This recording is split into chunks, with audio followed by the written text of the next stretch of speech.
신명기 2장 1절부터 3장 11절까지 말씀을 보겠습니다. 하나님이 이스라엘을 광야로 다시 돌려보내십니다. 하나님의 말씀에 불순종했던 광야 1세대, 갈렙과 여호수아를 제외한 모든 자들은 다 죽었습니다. 20세 이상 군인 싸울 수 있는 사람의 총계는 민수기 2장 32절에 60만 3,550명이었습니다. 여기서 2명을 제외한 이 60만 3,548명이 이 38년 동안 다 죽습니다. 이것을 평균적으로 따져보면 매일 대략 44명씩 죽은 것이죠. 이 죽었을 때 그냥 죽겠습니까? 각자마다 장례식을 하겠죠. 그 장례식을 통하여 사람의 죄가 얼마나 심각한 것인지, 또 그럼에도 불구하고 하나님이 절대 주권으로 하나님이 구속하신다는 것을 아마 그 장례식을 통하여 보았을 것입니다. 세 가지로 보겠습니다. 하나님의 명령인데 바로 긍휼 가운데 하나님의 명령이 선포됩니다. 3절에 보면은 돌이켜 북으로 나아가라라고 명령하십니다. 하나님께서는 반드시 무슨 일을 하실 때 말씀으로 먼저 하십니다. 디모데후서 3장 16절에 하나님의 말씀은 교훈을 주고, 그리고 죄인됨을 책망하고, 그 책망한 것을 끝나는 것이 아니라 바르게 고쳐주고, 그리고 사람은 늘 또다시 고침을 받았음에도 또 죄를 범하기 때문에 반복적으로 의로 트레이닝을 시켜주는 이러한 것에 적합합니다. 이러한 모든 것은 하나님의 사람으로 하여금 온전하게 하여 하나님의 일을 선행을 감당하기 위함이죠. 그 결과 하나님의 기쁘신 주의 백성으로 성화되어감을 말합니다.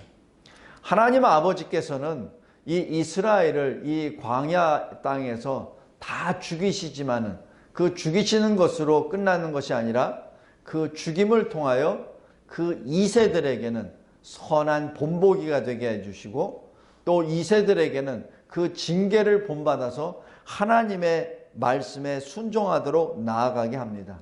징계는 아버지로서 주시는 것이죠.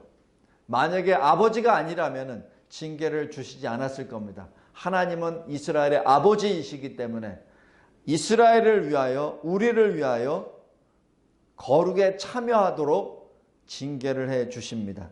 그 징계의 결과는 의와 평강의 열매라고 하였습니다. 히브리서 12장 말씀입니다. 그러므로 우리는 어떤 것을 주목해야 됩니까? 우리의 죄된 것을 반드시 기억해야 됩니다. 그러나 거기에 침잠해서는 안 됩니다. 우리가 잘못한 것에 대해서 분명히 의식을 해야 됩니다. 그런다고 하여 거기에 계속 묻혀 있어서는 안 됩니다. 우리는 우리를 구원하신, 우리에게 믿음을 주신 그 주님 예수 그리스도를 바라보아야 합니다. 히브리서 12장 2절입니다.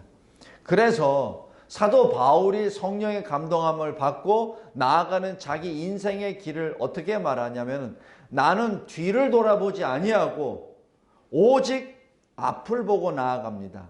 하나님께서 나를 위하여 하늘에다 예비하신 그 상급을 바라보며 그 소망을 바라보며 나는 앞으로 나아갑니다. 의의 표대를 향하여 나는 나아갑니다 라고 고백합니다. 빌립보서 3장 13절 14절 말씀입니다. 오늘 여기 신명기 3장에 기록되어 있는 이 역사 자체가 과거 자기 부모 세대가 범죄했었던 것으로 인하여 부모 세대가 다 죽고 난 다음 이제는 2세들이 하나님의 말씀을 받았을 때 다시 새롭게 일어나는 것이죠. 과거에 어떤 것에 묶여있는 것이 아니라 과거는 과거고 과거의 그 죄악됨을 통하여 내가 다시 새롭게 일어나는 계기로 일어나 하나님의 말씀을 받고 또 명령에 순종해 나아갑니다. 그래서 하나님이 명령하십니다. 이제는 더 이상 40년 동안 돌았던 거 이제 돌이지 말고 이제는 북으로 나아가라.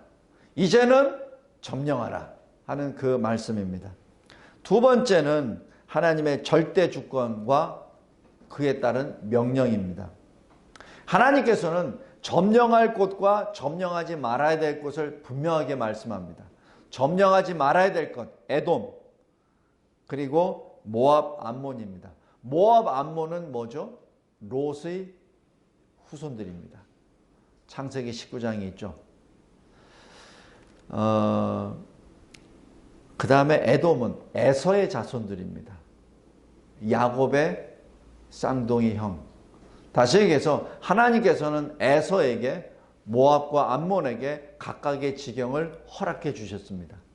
그래서 하나님은 그 땅은 점령하지 마라. 그 땅을 내가 너희들에게 주지 않았다라고 분명하게 선언합니다. 이것이 하나님의 절대 주권입니다. 그 다음에 하나님께서는 이 헤스본 왕, 바산 왕을 그쪽을 나아가라라고 합니다. 그런데 여기서 이 헤스본 왕 시온과 바산 왕 옥도 분명히 이스라엘이 어떻게 진행하고 있다는 걸 다 보았어요. 들었습니다. 만약에 자기 자신이 살려면은 그냥 이스라엘이 요구한 대로 해주면 됩니다. 왜냐하면 잘 보세요. 에돔 땅에 갈 때도 또 모압과 암몬 땅에 갈 때도 점령 안 했거든요. 전쟁도 안 했습니다. 그냥 하라는 대로 그냥 길만 열어주었으면 됐습니다. 여기 이 시온도 옥도 그렇게 하면 됩니다. 그런데 이들은 그렇게 안 했죠. 이것이 하나님의 역사입니다.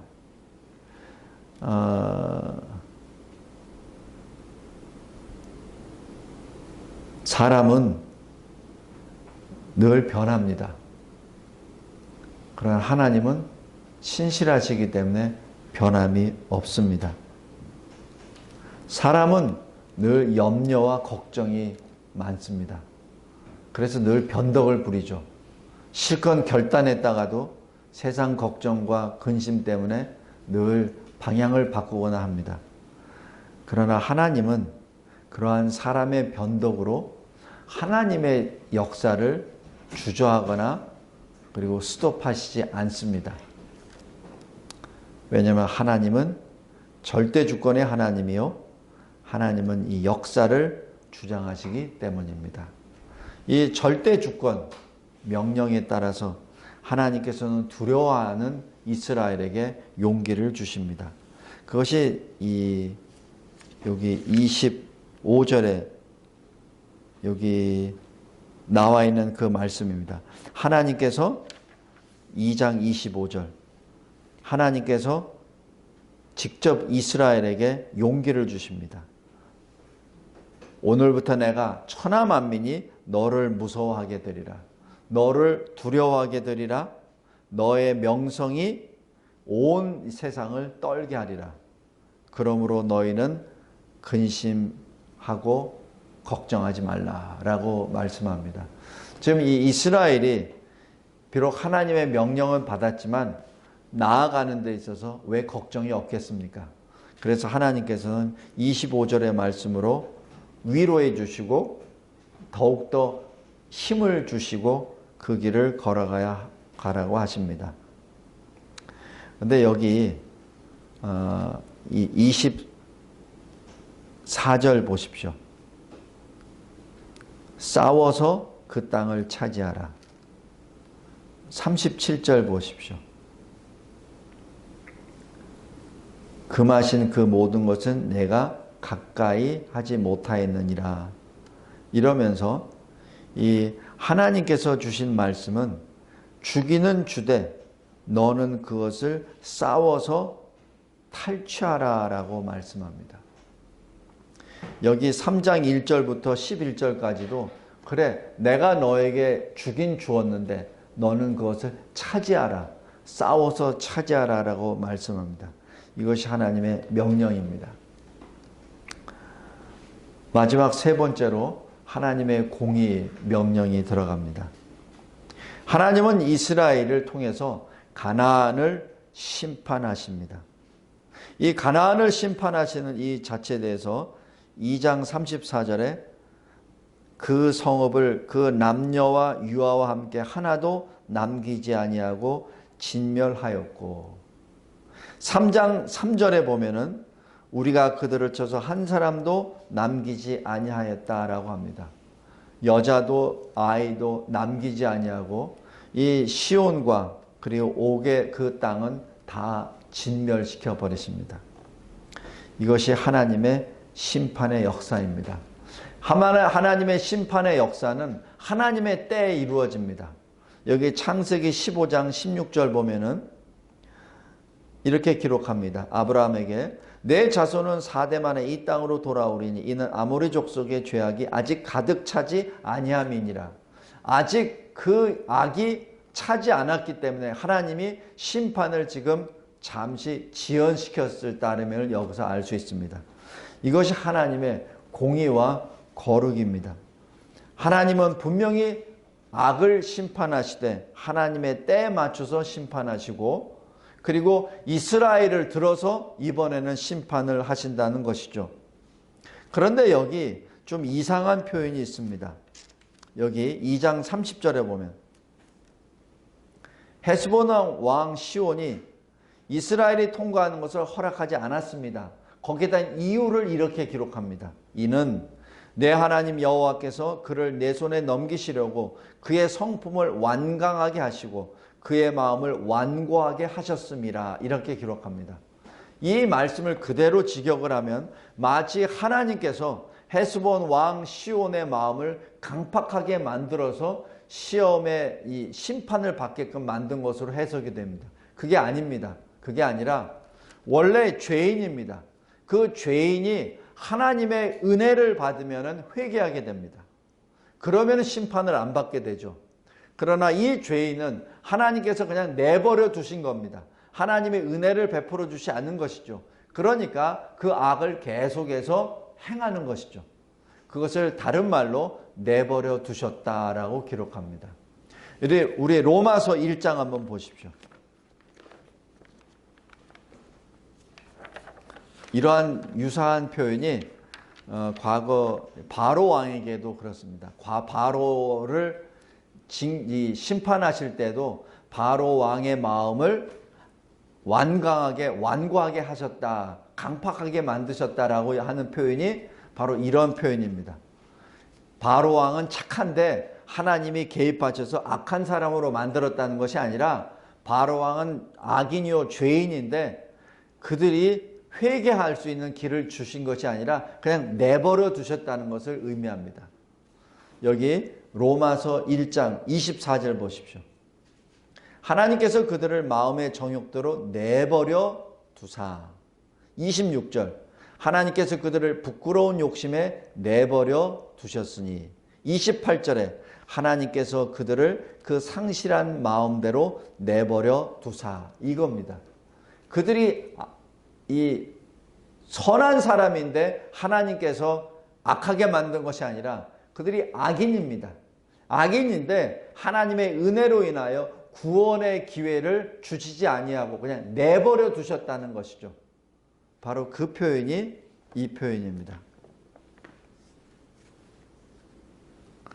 이것이 바로 심판의 대상의 모습들입니다. 그들의 악한 마음을 고쳐주시지 아니하시고 그들의 악한 마음을 그대로 내두신 것이죠. 정욕과 욕심과 상실한 상태로 내버려 두신 것입니다. 그런데 여기서 하나의 질문이 들어갑니다.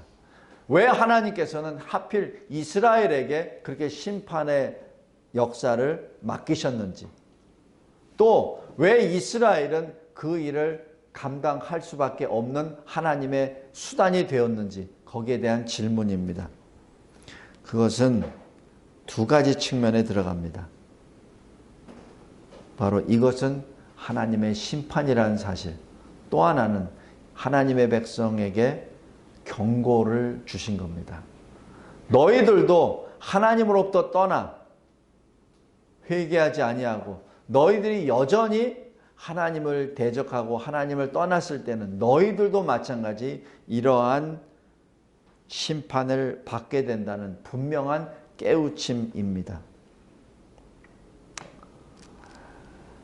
그래서 하나님은 하나님의 사람을 보호하시기 위하여 하나님의 거룩으로 결코 하나님의 사람들이 우상과 혼합되지 않도록 역사하십니다. 예레미야 11장 45절에 이렇게 기록합니다. 나는 너희의 하나님이 되려고 너희를 애굽 땅에서 인도하여 낸 여호와라. 지금 하나님이 아니신데 하나님이 되시기 위해서 그러신 것이 아니라 바로 하나님이 자기 백성 이스라엘을 자기 백성으로 만드시기 위하여 애굽으로부터 건져내셨다는 그 표현이 예레미야 레위기 11장 45절 이 말씀입니다. 그리고 이사야서 52장 11절에 하나님께서 자기 백성에게 또 말씀하십니다. 너희는 떠나라. 너희는 떠나라. 거기서 나오라. 부정한 것을 만지지 말라라고 말하며 내가 너희를 영접하여 너희에게 아버지가 되고 너희는 내게 자녀가 되리라 하시는 그 말씀을 계속해서 주십니다. 말씀을 맺겠습니다. 고린도전서 10장 한번 보십시오.